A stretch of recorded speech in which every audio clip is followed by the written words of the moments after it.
يا من تلا قول النبي وبين لله صوتك بالهدى ما أحسنت دندنة الحديث كأنما صاحبته وسمعت منه الدندنة. السلام عليكم ورحمة الله تعالى وبركاته.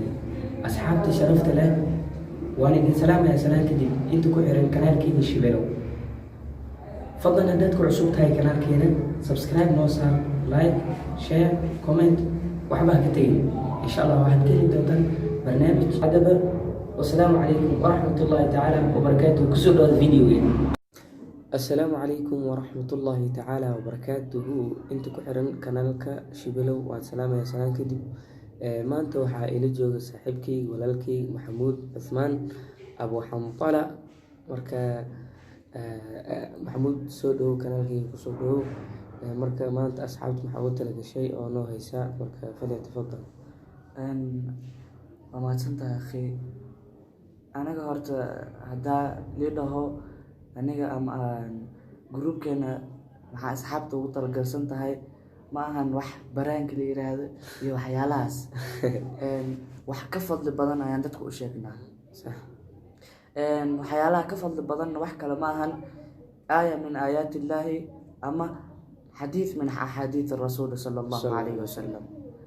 maanta waxaan kusoo talagalay in hal xadiis yariis oo laakiin macno weyn wato aan idin la wadaago. xadiiskaasna waa dad badan ayagoo sameynaa waan arkay rasuulkeena nahaninayo. xadiiskaas waxaa waaye naha nabiyu sala allahu calayhi wasalam an yutanafasa fi linaa'i aw yunfakha fiihi. nabiga wuxuu reebay in lagu neefsado weelka aad wax ku cuntay ama weelka aad wax ku cabtay. nabiga wuu reebay sababo ayaa loo reebay. sababahaas waxaa ka mid ah in qofka kale oo dhib gaaro. dhib qofka keliya aniga haddaan Soomaali nahay dadka kale waa laga yaabaa Soomaali ahayn inay saxamo gooni ay qabaan iyo weelal gooni, laakiin anaga Soomaalida dhaqankeena waxaa waaye alaabteena wixii dhan way isku darsan yihiin. alaabteena wixii way isku darsan yihiin, qofkaas intuu ka gaar ayuu isticmaalayaa. marka weelasha in lagu neefsado nabiga wuu reebay لئلا يضر الشخص الذي بعدك sidoo u dhibin qofka ka dambeeyo. tan kale nabigu wuxuu reebay in la afuufo weelka. ayadan waa nabigu wuxuu reebay ay ku jirtaa in la afuufo sida hadda cuntada camal. sida nabigeena uu sheegay cuntada markay kuleel tahay salawaatullahi wasalaamu calayhi kuleel markay tahay baraka ma lahan. Soomaalidan waxay sameeyaan badankooda cunto markii loo keeno way afuufaan. badankooda way afuufaan ama shaaxa camal shaaxa loo keenaya wuxuu leeyahay ha ku qaboobo wuu afuufaya.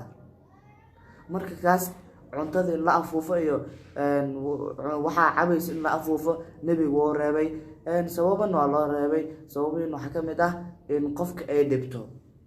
marka idinka anaga haddaan Soomaali nahay mar waliba arrintaas waa ina ka digtoonaana.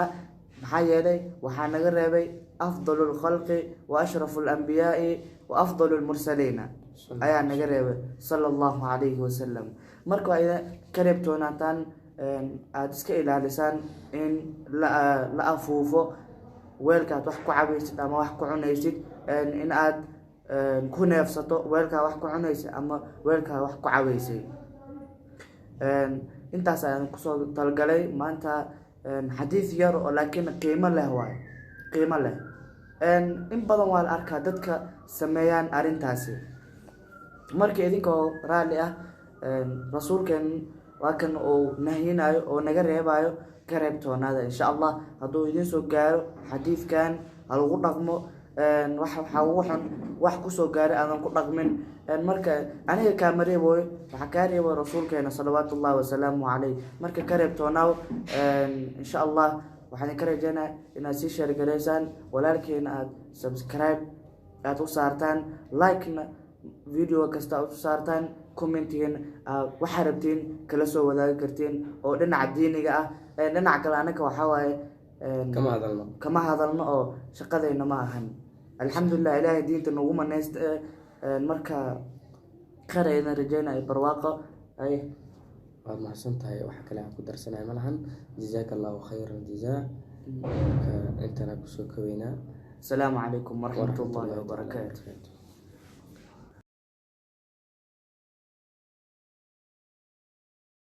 يا من تلا قول النبي وبينه، لله صوتك بالهدى ما أحسنه.